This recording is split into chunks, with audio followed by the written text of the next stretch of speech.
Hi, friends. It's Joe Chadburn. I'm back with Colin McIntyre, the creator of Covenant Cards. Hello, Colin. Great to be here, Joe. Yeah, this is we're quite a bit of ways down the chapter now, so I'm eager to get into this part. Yeah. I'm having a blast, and I'm always just excited and looking ahead of things. I'm looking forward to talking about the rapture in the future and the Antichrist and a lot of other things to do with the whole lot of end times conjecture and different scenarios that are out there.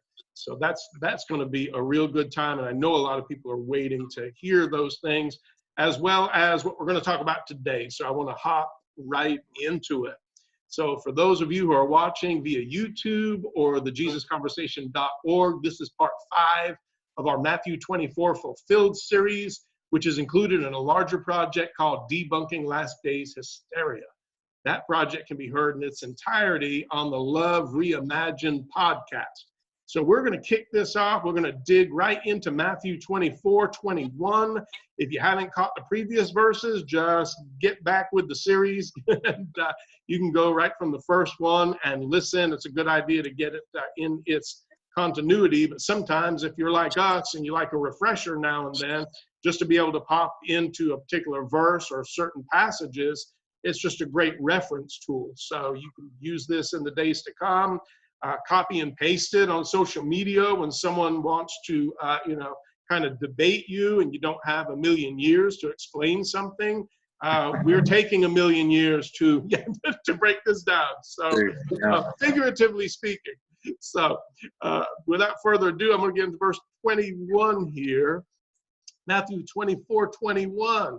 Okay, for then shall be great tribulation, such as was not since the beginning of the world to this time, no, nor ever shall be. Now, I look at this in the context of Matthew 24:34, where Jesus said that generation, those first century people that he's talking to, that generation would not pass until all these things that he's spoken about here in this discourse were fulfilled. And so we're going to talk about this great tribulation. And I know that it was a time of unparalleled carnage, gruesome brutality, primitive weapons.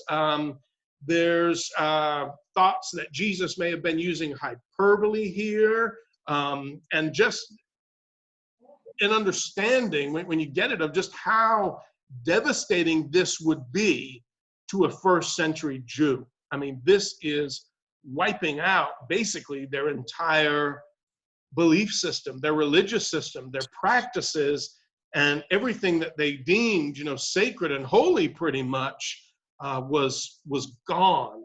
And so this had to have been extremely devastating. So I'm really looking forward to getting your take on this, Colin. So verse 21, go ahead. So, it starts out in verse 21 with the word for or because. And so what is the therefore for? And you look, it's in the context of their escaping. So Jesus' prescription now, as we discussed before, is to flee at any cost. Don't go back down into your house, and flee using your own 2 feet. It's not going to be, there's no mention of it rising up into the air, into the clouds or anything. You have to get out on your own devices, using the opportunities that God and his providence gives you during this time. And so it talks about a great affliction, such as not occurred from the beginning of the cosmos until now, nor indeed could occur. And so there's 2 ways that you could tackle this problem, because there's a lot of contentions about this, a lot of controversy about this. Was that event in AD 70 enough for Jesus to elicit this kind of language, to actually use this kind of language? And the 2 ways that I've seen that help to address this is, number one, the Hebrew way of speaking in a hyperbole, a kind of exaggerated fashion, using a figure of speech. And the second point is the Jerusalem reality, what was actually going on the ground.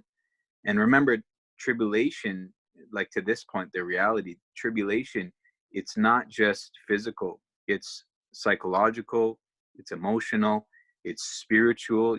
All of those factors lay in. There's a lot of talk these days, about PTSD, about trauma, about wounds and things, and healing wounds. And human race has never been as developed as it is now in terms of able to treat and deal with and even analyze and medicalize those kinds of things. But Mm-hmm. in those days, there wasn't that. And so imagine, after these events, your city being sacked and everything else that goes with it, what kind of state it would have left the people of the first century in. Yeah. So yeah, so the first thing we want to talk about is hyperbole. When Jesus is talking about it has never been like this and will never be.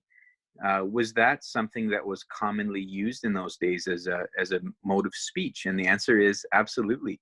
You remember, some of our listeners are going to remember how Jesus talked about the mustard seed, which was the smallest of all the seeds in the garden. And I've read articles where people are like, well, Jesus must not be a great teacher because he should know, or he must not be the Son of God, because anybody who's omniscient would know that the mustard seed is not the smallest of all the seeds.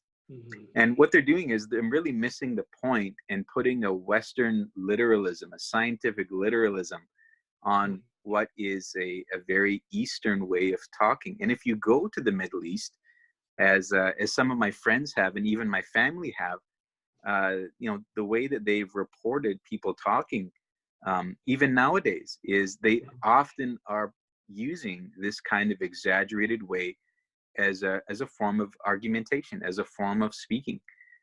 It's just common in those, and anybody here who is an Eastern person understands exactly what I'm talking about. Mm-hmm. It's only in the Western sense, in the Western context, that we're very used to very fine-grained ways of talking. But even then, there's still times when we talk like, this class is going to kill me, or, Mm-hmm. I would die for a cup of coffee right now. And those kinds of things is just even more common in the East than here. And we see this also in the Old Testament. If you note the words spoken by Ezekiel regarding the destruction of Jerusalem by the previous conquerors, the Babylonians, he says this. He says, "I'll do among you what I've never done, and the like of which I will never do again, because of all your abominations." That's Ezekiel 5, verse 9. Well, we know that's not technically true, because right now in this podcast, we're literally talking about another time when Jerusalem was destroyed by a different group of people this time. So never done before, will never do again is obviously hyperbole for Ezekiel there. And no one believes that the destruction wrought by the Babylonians was worse than that of the Romans in AD 70 anyway.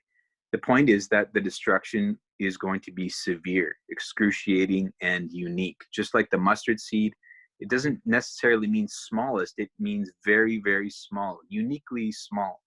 In the point that Jesus is making about faith, it's a very suitable plant besides. So doesn't Daniel also use this kind of language in his, prophetic book there? He says, by bringing upon us a great disaster, for under the whole heaven such has never been done as what has been done to Jerusalem. And then elsewhere, and there shall be a time of trouble, such as never was since there was a nation, even to that time. And so, these are traditional expressions in Hebraic practice that denote severity. They devote like how extreme it is. Not necessarily that it's the only time ever, but that it's very, very bad. If you want to put it in simple language there. Of course, it uses the same kind of language for the anguish of the Egyptians. Like in Egyptians, when the plagues were going on, never has a cry gone up like the Egyptians will cry out at that time. Again, denoting severity and just how horrible that disaster is going to be. So this kind of There's a guy named Morrison. He writes this: it is superlative in its relation both to the past and to the future. And we can explain this superlative mode of representation by the freedom which is universally assumed and accorded in popular speech. Mhm. Men, like us, speak unhesitatingly when referring to anything remarkable as the highest, the greatest, the most extreme. It's a common way of people talk in a form of hyperbole. Mhm. Now, this one was interesting to me. I just found this recently, and Josephus uses the same kind of language, surprise, surprise, in Mhm. his Wars of the Jews. And after this, go ahead and add anything you want, Joe. But this is from directly from Josephus here. See if you can, when you listen to it, catch a similar mode of thought to Jesus's speech in Matthew 24. He says, "But the entire nation was now shut up by fate as in a prison, and the Roman army compassed the city when it was crowded with inhabitants. Accordingly, the multitude of those that therein perished exceeded all the destructions that either men or God ever brought upon the world." Mhm. Now, you know, Josephus just wrote another book called Antiquities of the Jews, which detailed a chronology of all of Jewish history, like from Genesis on, or Mhm. even human history from Genesis on.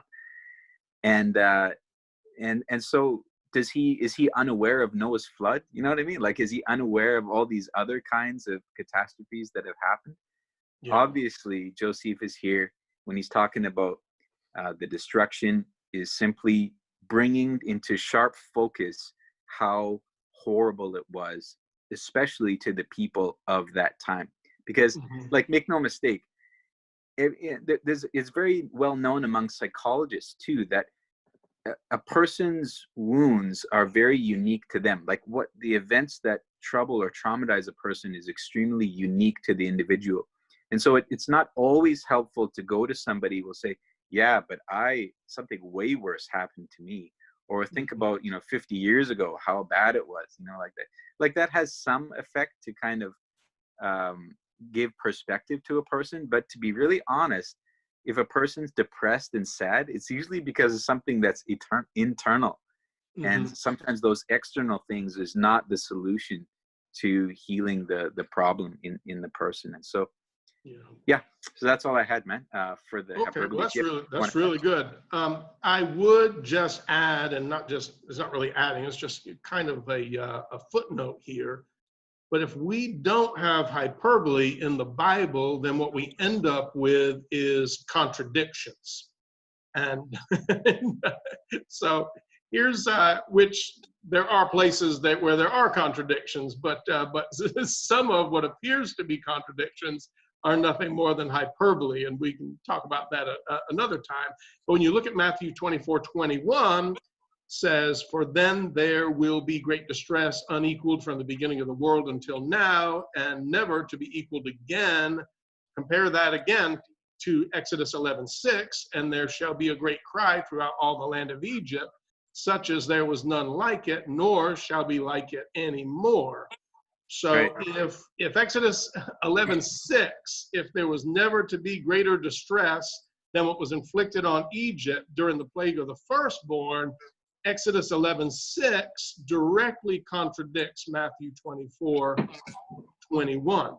So it's Yeah. my hypothesis here is that Jesus is using hyperbole, but I think it's deeper than hyperbole. And I know that you're going to talk about it when you look at the brutality and just the gruesome, uh, Yeah.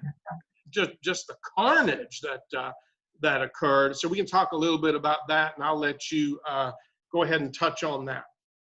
Yeah. And just to finish, um, it's good to study these kinds of modes of expression and figures of speech, these metaphorical language that is used in the Bible, because it really puts us Westerners in an uncomfortable situation that's really healthy. Do you know what I'm saying? Like, we can actually humble ourselves and discover what another kind of culture, another kind of people spoke like, and that will, of course, help us understand the rest of the Bible. Hmm. And there's several, of those things at play even in this chapter. Why? Because Jesus didn't come down to be a complete alien. You know what I'm saying, Joe? He's not Yeah. here to just completely wipe the board of culture, period. But he Yeah. loves to get inside the box, cultural box of the Yeah. people that he's in, and then bring people out of that. So of course he's going to use the established modes of conduct, of speech, if not conduct. He's using a lot of the similar speech patterns that a rabbi would use. But of Yeah. course, he doesn't limit himself to those, and he often caused, a lot of controversy among rabbis because of the ways that he didn't match. Yes. So, so yeah. So as you mentioned, it's the reality that we want to look at next. What if hyperbole is not a satisfactory answer for you, and you think, well, that's just not. Jesus would never do that. Can Well, I just bring a point of yeah, clarity here of something that I said that I don't want anybody to really jump on me or send me hate mail or okay, anything. Um, when I say, when you say the Bible contradicts itself, people get upset about that. But there are places where that actually happens, like where it's recorded in Kings and Chronicles. You're going to find it oh, different accounts of when David numbered the people. One yeah, place you'll see where God told him to number the people. Another place you're going to see where Satan told him to number the people. Now, which is it? You look in places where it looks like, God, wants them to wage war and commit genocide. And then you can look at other passages where he says that he's going to send, pestilence and all kind of things to push people out, without all of the carnage. You find places where there's sacrifices and offerings, animal sacrifices, and then you'll find in Isaiah 66 where he doesn't want sacrifice and offerings. And you find that again in Hebrews. So to me, I have to read the Bible through a Christotelic lens where Jesus trumps all. I'm not like Peter, who sees Jesus, Moses, and Elijah on the Mount of Transfiguration and says, let's build 3 co-equal tabernacles. The law and the prophets are not equal to Jesus. Jesus said, he said, Moses said this, but I say this. Okay, your law says this, I say this. So people, to me, were groping in the dark in the Old Testament, look at in the midst of types and shadows, but Jesus is the substance. He is the only one who is the brightness of the Father's glory, the express image of his person, and the only one who could say, if you've seen me, you've seen the Father. Because again, a contradiction. Do we stone adulterous women, or do we say, neither do I condemn you, go and sin no more? That's Jesus. He is God's perfect selfie, not prophets, priests, kings, types, shadows, anything like that. Colin, you may not agree with me on that, but I just wanted to bring a little bit of clarity when I'm talking about that, because there is, of course, there's hyperbole in the Bible, but there are places where the Bible appears to be contradicting itself while the story is being told, but we've got to see it as a story and Jesus as the consummate fulfillment and beauty of it all, just in front of our eyes. And that's where we behold the glory of God, and then we behold who we are in the perfect mirror of Christ. yeah, and talking about these kinds of things, you could really go down a bunch of rabbit trails, because Which I may that have, but yeah. yeah, I mean, that brings up a lot of different topics, like the inerrancy of the Bible, how to interpret the Old Testament, what is God's character really like, Yeah. and so yeah, I mean, we don't want to get too sidetracked, but one of the things that I felt in my devotions and just meditating on different verses in the Old Testament, one time I got this thing. I might share on it more later, maybe in another podcast, but I had this thing in Lamentations in chapter 3, where God says, it's not from the center of my heart that I afflicted the children of men. And the picture that I got when I read that verse was that I was peeking into the tabernacle, where the tabernacle was this very, the holiness of it was almost off-putting to people. But reading that verse in Lamentations allowed me to almost like peek into the inner Yeah. inner curtain there of the Holy of Holies in the tabernacle, and see that, yeah, in the center of God's heart, this is not what I'm like. This is not my heart for people. And as you said so wonderfully, Jesus is his real heart for people. Yes. That's the tabernacle completely unveiled. Yeah. And And just because God never leaves us nor forsakes us, it doesn't mean he approves of everything that we're doing, because he was going along with their intentions and what they wanted to do, and they were going around in circles in the wilderness for 40 years. And right, he was leading them. He was with them. So he's like, yeah, I'm not going to leave you. I love you, but but this has got to be something that we're doing together. And so many times Israel was not doing what was coming from God's perfect heart, but he never left them. Our kids do that at times. Anybody who's got children, especially, as they get grown, they're going to do things, and you still love them as parents, but it doesn't mean that, Father Joe says, he just gives a stamp of approval over everything that you say, that I condone, or that you think I told you to do. That's not according to my, perfect nature, my truest self. So yeah, go ahead. yeah. Well, and that brings us to the reality of what happened in Jerusalem, that Jesus was spending a great deal of the last part of his ministry warning people about, in order that they might escape it, in order that they might avoid it, and then to go ahead and preach from the housetops, this message that he's giving. So, because some might today, they might doubt that the tribulation of this AD 67 to 70, the Jewish-Roman War, they might doubt that that was the greatest tribulation in history. But if you're a Jew living in Jerusalem, in those days, it would have been a totally different story. And I want us to go back a little bit to Luke 23, verse 27, because there's something very interesting during Jesus, his passion, when he's carrying the cross through the streets of Jerusalem, a very shameful public episode to any Eastern person. But Jesus is willing to do it.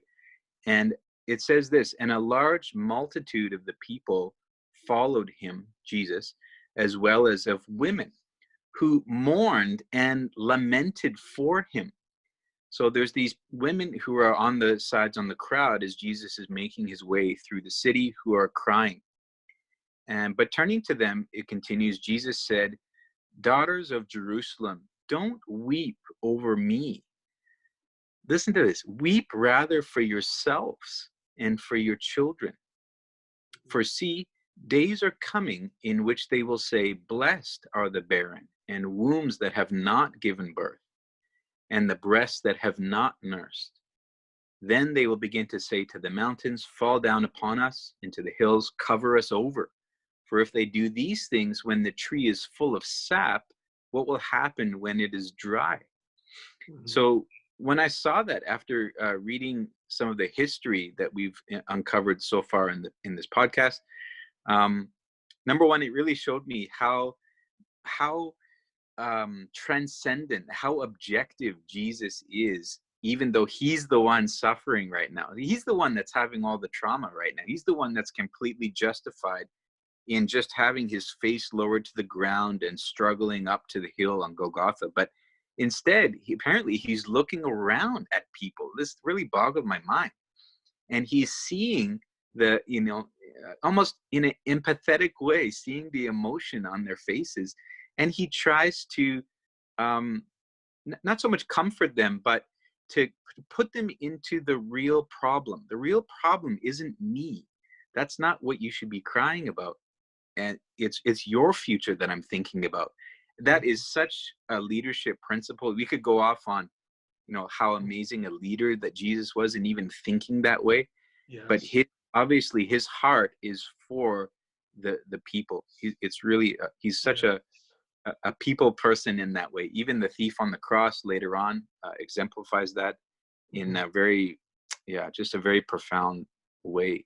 So just 40 years after Jesus spoke in Matthew 24, on the 15th of Nisan, AD 70, here we go, the National Jewish Temple, and we talked about this, that heaven and earth, that sun around which the Jewish world revolved was surrounded by the Roman armies of Titus and sacked.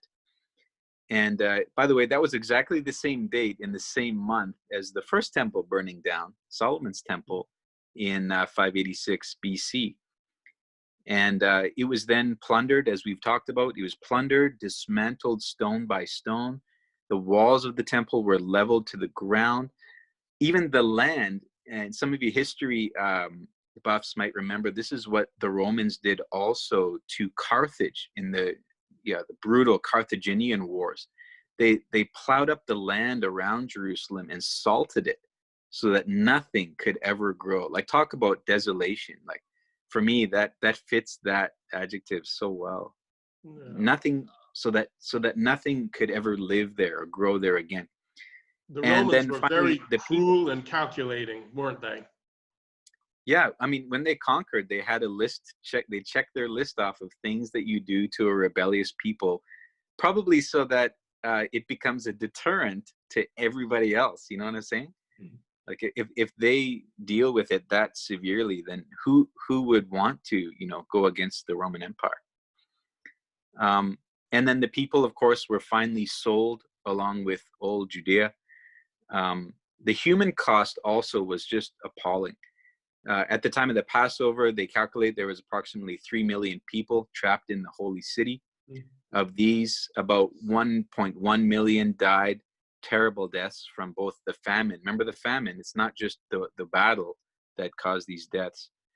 And 97,000 taken captive and sold to work in Egyptian mines or eaten by wild beasts in games at Roman theaters, which is something Paul talks about in Ephesus, I think it was. Mm-hmm. Just the decimation of the nation was cataclysmic. It was total. It was definite. And this is recorded by eyewitness and historian Josephus in his work War of the Jews, if you're curious to find out where these are coming from. Mm-hmm. Some people, though, they argue that the temple specifically was not made desolate in AD 70 in the same way as described in Daniel's prophecy. So they'll compare Daniel's prophecy with what actually happened in the temple. But I agree with other authors who feel that the record of history is fairly clear here. Multiple sources and artifacts, archaeological digs. Of course, they can't dig around the Temple Mount because it has the Dome of the Rock on it right now with the Muslims. But they're able to dig at some places around it. It was a huge temple complex. Mm-hmm. And so even archaeologically, they found out some amazing things about that war. And it tells us that Titus brought Roman ensigns and pagan images inside the temple. Mm-hmm. The mere presence of Gentiles within the holy place was an abomination, right? According mm-hmm. to the Levitical law. That would have been this psychological trauma that we talked about a few minutes ago. It would have caused like a huge, it would have been a huge taboo, a huge abhorrent situation. And even that's why when the Romans broke down the Fortress Antonia wall that was surrounding the temple complex, all the women and children and everybody, old, young, whoever was left in the city, tried to make a barrier with their bodies against mm-hmm. the Roman legions so that they couldn't enter the temple proper, because mm-hmm. that was considered like complete sacrilege, and it would be offending God to them, mm-hmm.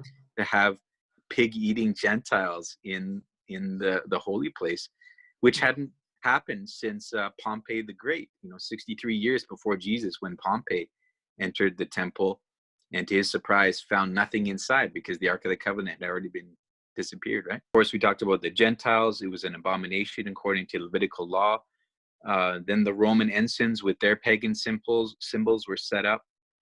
Even the consecrated furniture that was used for worship, you remember like the menorah and the table of showbread and all that, it was seized and carried off to Rome and paraded in the streets in what they called a triumph. Nowadays, triumph is just an English word, that is used to be synonymous with victory. But in Rome, they had this actual celebration called the triumph when the conquering general would come back into Rome, the capital, and all the city would just be in a, celebration mode. They'd have a festival and a party, and we saw this in the movie Gladiator. They did a pretty good job Mm. when the emperor comes back from conquering the Germanic tribes. You can see what a triumph would have looked like after Jerusalem was overthrown, including several of the leaders of the Zealots and so on being dragged in chains behind the chariot, of the leading of Titus. And by the way, you can see this even in Rome today in the arch, Titus Arch. It's actually carved into the stone there. The giant Jewish menorah that was in the temple is there, along with all the articles from the temple being carried off. And, amusingly enough, all of that stuff was sold and converted, and it was used to pay for the Colosseum in Rome, which you also see in the movie Gladiator. And so that Colosseum was built off of the spoils of war in the Jewish-Roman revolt there, the Jewish revolt.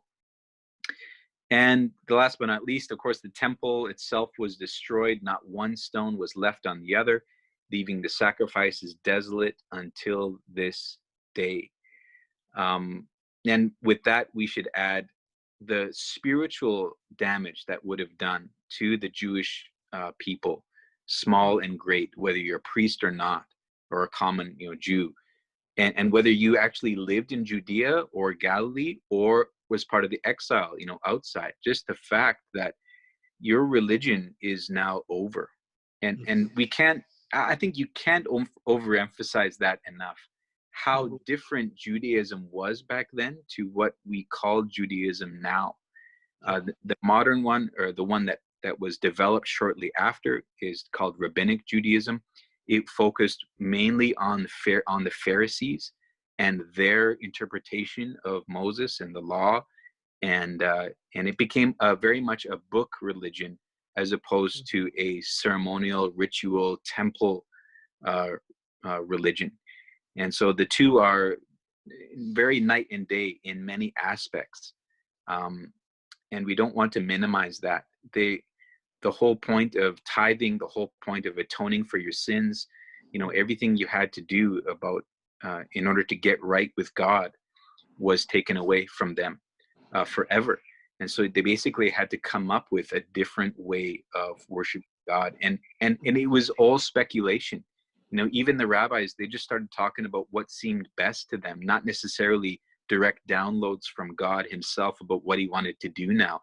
Everyone was in the same boat. We just have to guess now what God might want from us as, his chosen people. And so just imagine, that happening. Just a good thought experiment is if that happened to the United States, like in those TV shows. What was that TV show with where the entire government of the United States was bombed? Do you remember that? It's the same guy that was on 24. Who's that guy? I have to ask, like, which one? I think I know the one that you're talking about. Yeah. Like, And someone they listening invaded the White House and everything Yeah. during that one. Yeah. And basically the whole government was annihilated, and it was left to this one guy who was like a lower down teacher, secretary, or something like that, to take over. And so that kind of apocalyptic thing, that kind of scenario is what the Jews were facing, and much worse, like we said, because of the religious and spiritual and economic, people's livelihoods are now gone forever. Yeah. I mean, any number of ways, this was just as you could say, as serious. The reality was as serious as Jesus was talking about. No wonder he said, "Don't weep for me. It's just my flesh here that's being, taken away here. But for you, it's everything. It's even more." Yeah, a footnote to that too. You talk about the Jewish, system changing and everything. That's why we see so many differences between the Talmud and the Torah. Oh yeah, right. Yeah, exactly. And so now there's reams and reams of notes and arguments and back and forth about what things mean and how and what Moses meant. And then there's even more about what rabbis meant, and then what those rabbis meant about what the other rabbi meant. So it just goes on and on and on. And so, Jesus makes it simple. So any Jewish brothers and sisters watching this, Jesus as the Messiah, it gets directly to the heart of God, man. Yeah. And we totally love and appreciate you. Yes. Yeah. All right, bro. That's So you're what good with verse 21. Okay, we've finished there. Yeah, and and if you're listening at home, just study history a little bit if you want. Just look at all of Nero's fun methods of torturing people to death and turning them into human torches, covering them with animal skins, and letting the wild beasts devour them for entertainment. Crucifying people all around the city in all different contorted positions. And I mean, this is just brutal. And when I look at the brutality, just one little footnote, I look at the brutality and the unparalleled carnage. It's not like modern warfare, you know? And this isn't making light of anything that's gone on or anyone who's suffered in history. But it's a lot worse to be burning at a stake than to even die in a gas chamber. You know, these first century Jews really paid a price. And I say that's not downplaying the Holocaust or any other event, but when you're looking at these primitive means and these calculated means by which they were tortured and brutalized, I see some great suffering that could easily be viewed as unparalleled in perhaps the history of the world. But we know that a lot of times when we're reading the Bible, specific things like this are speaking of local events and not global occurrences. So that just kind of my added 2 cents on that. I agree with you, man. Yeah. So verse 22, okay. And except those days should be shortened, there should no flesh be saved. But for the elect's sake, those days shall be shortened. So what say you on that, Colin? Yeah. If you look at the history of what happened there, you know, there was many opportunities that Jesus gave for people to flee. So, for example, one example of this would be we talked about this before. Cestius Gallus, with one legion that was kind of supervising that area of the world, marched on Jerusalem, but inexplicably retreated, and that gave the Jews opportunity to chase and ambush them and decimate that legion. And so that would have been a very clear opportunity for people to flee the city and save. Like it says, no flesh at all would have been saved. Well, that was a good opportunity where flesh was saved. Yes. I'm sure that many Christians took advantage of that time because they saw it matching with what Jesus said. Yes. And so it's saying on account of the chosen. Well, who were the chosen? Now Jesus has taken his rightful place in the spiritual economy as Israel, as God's Israel. And so everyone in Jesus, everyone who listens to him and who Jesus dwells in, and then they abide with him, they would have been considered the chosen people, the elect of God. They would have been the ones that this verse is talking about. And I'll let you go. It's everyone who hearkened to his words and participated. And followed the instructions. Sure. And I'll invite you. You had some great thoughts about the days being shortened. So please, yeah. Well, as far as the days being shortened, I see 2 sides of that coin. I can see where Jesus wept over Jerusalem. On one hand, he wanted them to escape. Of course, he did. As many as possible to leave Jerusalem and flee to Pella. But at the same time, if the days weren't shortened, there was going to be so much more carnage with all the infighting that was happening and the things that were happening, at that time.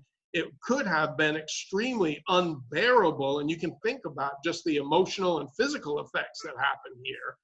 The days had to be, shortened at some point, And we talked last week about, Jesus said, pray that your flight is not in the winter or on the Sabbath. So it had to be shortened for the season, to begin with. They were eventually this is going to have to happen at some point. So what I see is God's love and mercy functioning here to see as many saved from this destruction as possible, while preserving and extending extreme grace to those who were going to escape and be saved.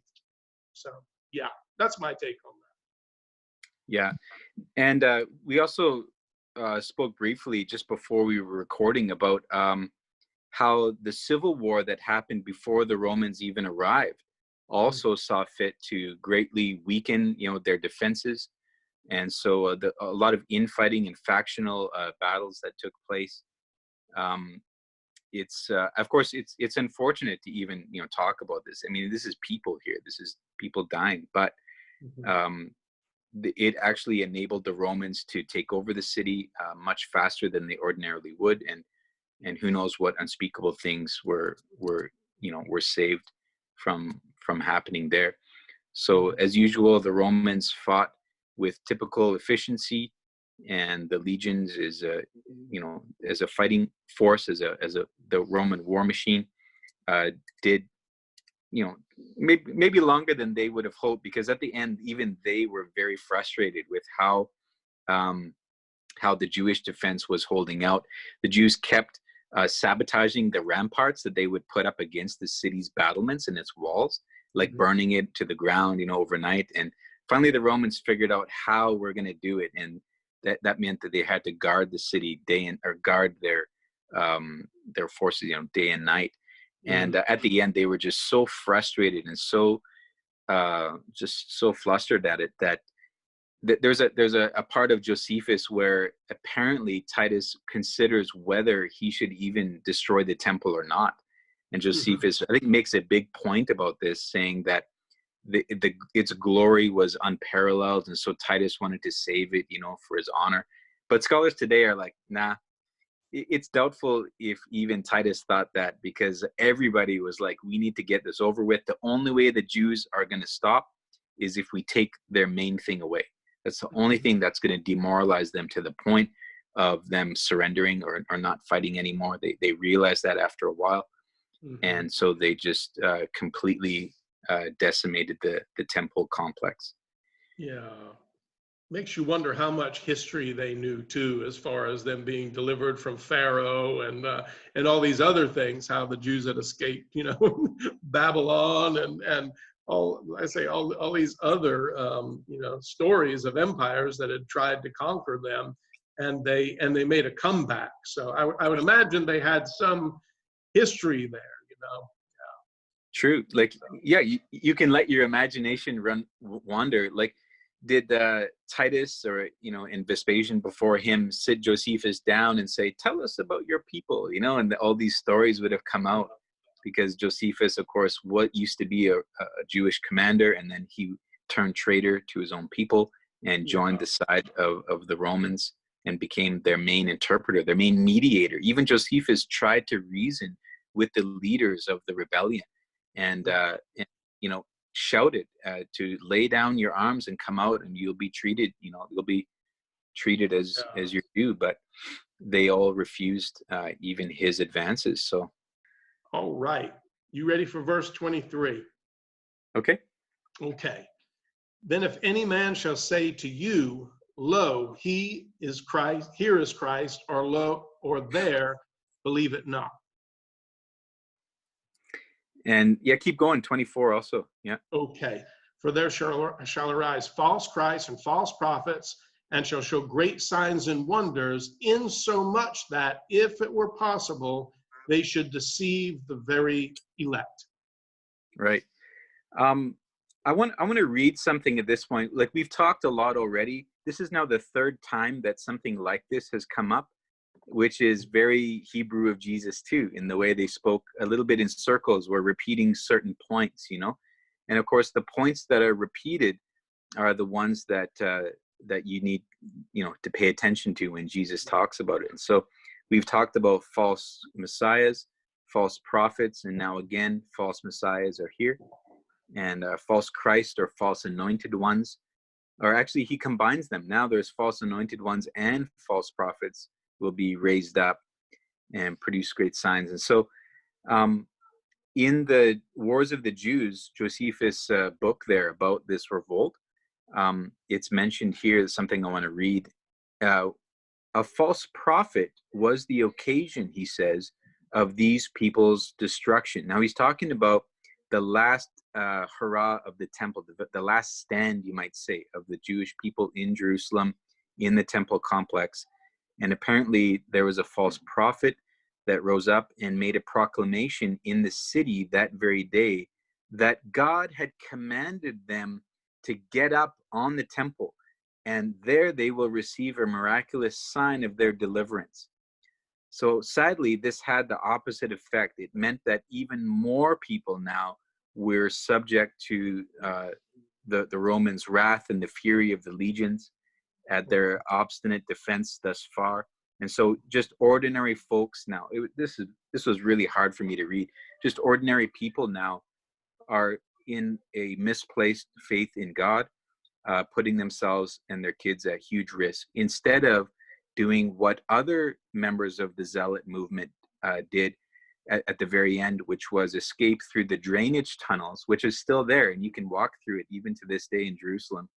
The drainage tunnels where people were hiding out, and to which they fled to Masada, the fortress of Masada later. And that was the real last stand of the war down there. But I mean, this kind of spiritual, you might say, spiritual pain that false prophets tend to bring on people, in this case, was exacerbated by actual death, unnecessary death, I think. So that's another point that we wanted to make about why Jesus would emphasize these false anointed ones and prophets. Yeah.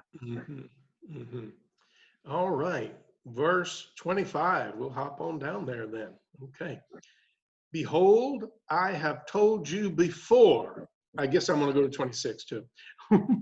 Wherefore, if they shall say unto you, behold, he is in the desert, go not forth. Behold, he is in the secret chambers, believe it not. You want me to go on? Yeah. For as the lightning comes out of the east and shines even to the west, so shall also the coming of the Son of Man be. For wheresoever the carcass is, there will the eagles or the vultures be gathered together. Right. Yeah. And I think this is what we'll end on today. But Jewish people did expect an end-time deliverer or deliverance to take place in the wilderness. The Jews had this thing about where their Savior would appear in the wilderness, and then march into the city and so on in the triumphal celebration.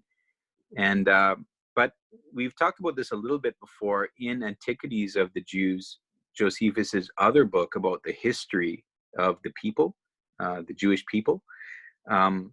It talks about how Festus, which is also mentioned in the book of Acts, sent Roman forces to fall upon those that had been seduced by this certain impostor.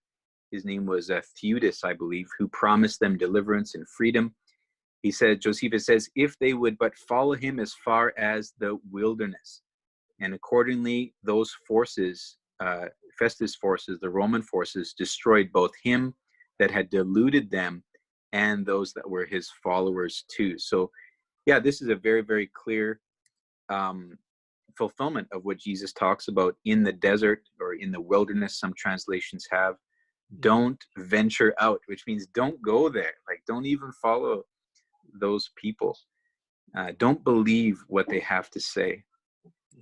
Now, the lightning part, coming forth from the east and shines as far as the west, this is something that's is like an illusion that Jesus is speaking of places like Psalm 97 verse 4, which is something that's seen far and wide. And that is that the sign of the Son of Man, the arrival of the parousia, the coming of the Son of Man. The day of Yahweh is another way that the Old Testament talks about this, is going to be something that it's how would you say, it's widespread and it's seen far and wide. In other words, even if there are parts of it that are unexpected, there are other parts of it that are like very, very telltale. You can see the signs of it coming. It's not something that is a complete mystery to people. And we've talked about this, how much the local, the people that actually listened to Jesus would have known just by the words that he used what to expect. And so, anything you want to add to that, the lightning? Well, you alluded to it, and you may want to just last week about the lightning being on a particular ensign, which is a very, it's kind of a small thing, but it's just a interesting, footnote of history that those two things seem to coincide. And I wouldn't make a huge case for that, but more I think the metaphorical idea is just like in the book of Psalms. It's the lightning is very clear. It happens, in a moment, but it stretches from the cloud to the ground, or from the cloud to other clouds, and in that it's seen in stark contrast. You might say that Jesus is coming is in stark contrast to what the Jewish people expected. You might say something like that. Yeah, and it's not unlike the Lord either to have multiple signs or going on at once and things confirming things. So I mean, you've got a possible double whammy there, from what you're saying. And then if you know that they're carrying this particular ensign that with lightning on it, that's pretty interesting. Yeah, and any Christians who would have seen that battle standard, it might have triggered something in their brain. So I don't see that outside of the realm of God, using natural things to remind people of spiritual things. So yeah. Sure. Well, let's end talking about the eagles, and and I just have 3 points about this. So number one is, it's common knowledge, especially in Greek and Roman depictions of the aftermath of battles. And we just finished watching, me and the kids were watching Braveheart the other day. Of course, we had to fast forward through the really gruesome parts, but it usually included birds picking clean unburied corpses. And the same was true in scripture. Deuteronomy 28 talks about it, 1 Samuel 17, Psalm 79, Ezekiel 39. All of them depict how birds accompany battle. And so when the Old Testament prophets used these words about birds, it was considered it's supposed to connect your imagination to the horror of the aftermath of the battle, and how bad it would be that there would be corpses, and things like that. Yeah. The second thing, eagles, doesn't it make you think of the Aquila, the battle standard of the Roman legions, which besides the legionaries' specific symbols, which could have been other gods or other animals, the main one that represented Rome itself was that Aquila, which was a depiction of an eagle with the lightning of Jupiter in its claws. And so, of course, where the carcass may be, there the eagles will be gathered. Wherever there is a fierce battle, you're going to see that Roman legionary standard accompanying it. Yeah. And then now, the state of the people there too, it was near death as well. So it could really be likened to a carcass. Right. Yeah. The starvation at that point, you're right, was just off the charts. And so the third point comes from Josephus' Wars of the Jews. This is something that I forgot about, and I just remembered today. It was the fact that King Herod had put up this large golden eagle over the great gate of the temple. And this golden eagle was of very great value, Josephus says, and had dedicated it to the temple. So, could, at this point in the prophecy, is Jesus kind of marching forward? And that would have matched what King Herod put up there, because once the Romans reached the temple, and the abomination of desolation was in the holy place, then that large golden eagle, if I'm assuming it was still there when the Romans invaded, that would have been where a great deal of the most horrific battle of the war took place, was in the temple complex, like we said. Yeah. It would have been overshadowing all of this final carnage. Yeah.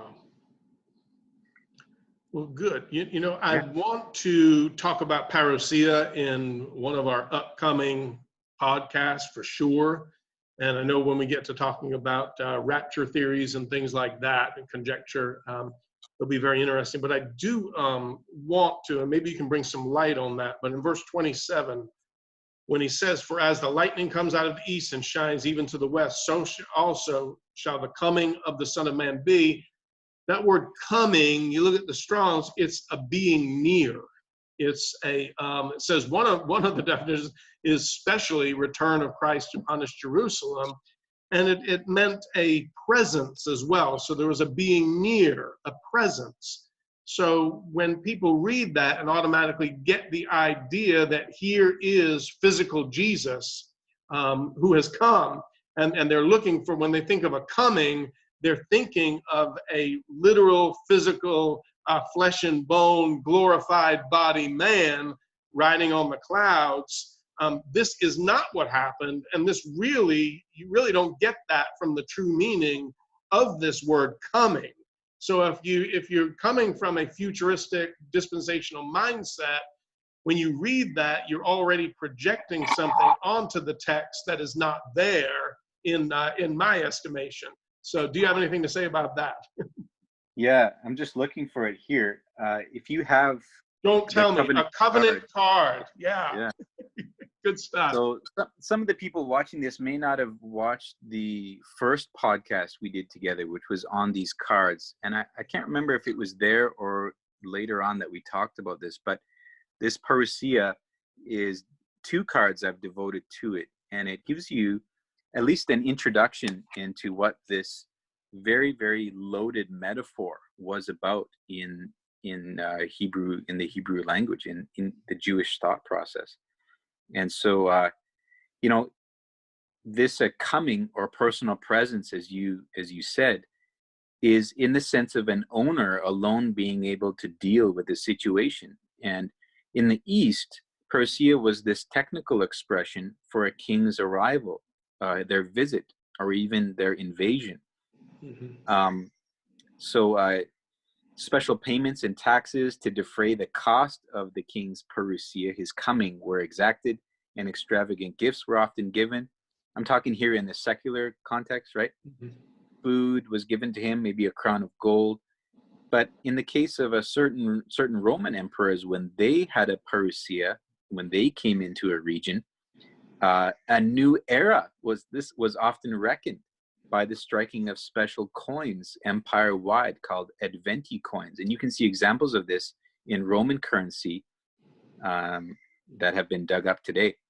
Mm-hmm. And I think that one's striking because Jesus coming also heralded a new era. And but instead of striking coins and having it, in a physical way, it was the new covenant way that began soaking into humanity, Mm-hmm. and leading all the way up to this day. Yeah.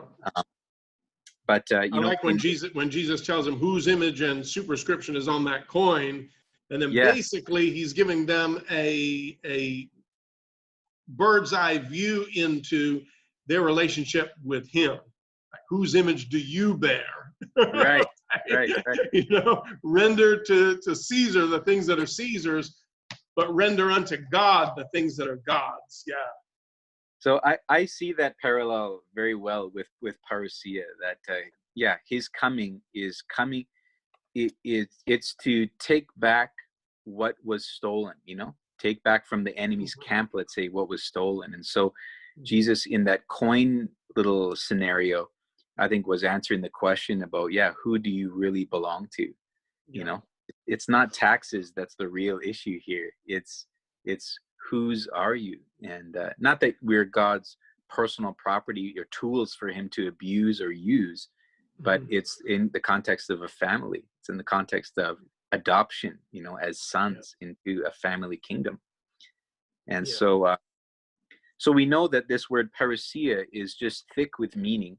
In Old Testament language, God's presence and power and judgment or his deliverance was often shown as thick clouds. Remember the cloud by day and the pillar of fire by night that Mhm. accompanied the Jews in the wilderness. Um, and thus, yeah, parousia corresponds with this. Coming in the clouds is another way to say it. The day of Yahweh, as we've said, is another way to say it. And Mhm. it was often prophesied as being accompanied by all these other cosmic things, cosmic disturbances, Mhm. and signs in the sky, which I think we're going to tackle Yeah. next episode, right? Yeah. But like Yeah. I said, it's not a literal appearing of Jesus in the sky, you know, let alone white Jesus, as some of these paintings have him depicted on this white horse and everything like that. No. But it is God's personal inspection and judgment of a nation, often by other means, typically a foreign military power. So if you can boil it down to a sentence, which is really hard to do, that might be it. And this, by the way, is why Caiaphas tore his robes when Jesus talked about the coming of the Son of Man, because Yeah. he knew how loaded that metaphor was. He, I'm sure, had recited it many times. He, I'm sure, had thought about its fulfillment, in the coming Messiah, their version of the Messiah or whatever. And for Jesus to use that language now in regards to himself was just utterly blasphemous to the religious elite at the time. Yeah. And so there you go, apocalyptic language. Wonderful. Yeah. And if you want to dig in more, viewers and listeners, get these covenant cards. I also highly recommend um, the works of N.T. Wright. And you can even Right. Google him on YouTube and just he's on podcast. But look up Rapture, Parousia. He has some amazing insight about that particular word. So I think you'll be blessed by that as well. So do you have anything else before we close? No, but I'm looking forward definitely to the next session where we get into sun and the moon and the stars, the powers, and Yeah. Luke also talks about signs and portents in the sky and everything like that. And Yes. that's fascinating what you can just uncover historically. Of course, what's in the Bible is super important, but again, it's not in a vacuum. There's lots of other things you can use to supplement what you're reading in the Bible. Yes. So if you have any friends who are following prophets who are talking about blood moons and scaring people, they really need to listen to this Please, yeah, watch this next episode.